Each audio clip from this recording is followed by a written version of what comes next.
মিথ্যার হাসি বেশি কষ্ট দেয়।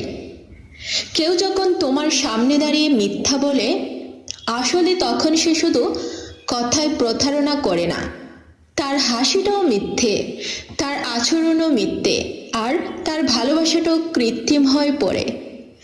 মিথ্যার সবচেয়ে বড় যন্ত্রণা হলো এটা শুধু সম্পর্ককেই ভাঙে না, এটা ভাঙার আগেই মানুষকে ভেতর থেকে খালি করে দেয়। সত্যকে হার মানিয়ে যে সম্পর্ক দাঁড়ায়, সেই সম্পর্ক কখনোই দীর্ঘস্থায়ী হয় না। মিথ্যার আড়ালে সত্যের আঘাত। মিথ্যা কখনোই কাউকে বাঁচায় না, শুধু সময়টা একটু ঠেলে দেয়। সত্য যেমনই হোক একদিন সামনে এসে দাঁড়ায়, আর তখন মানুষের আসল মুখটা পরিষ্কার হয়ে যায়। মিথ্যা বলার মানুষ নিজেরই বিশ্বাস হারায়, নিজেরই চোখে ছোট হয়ে যায়।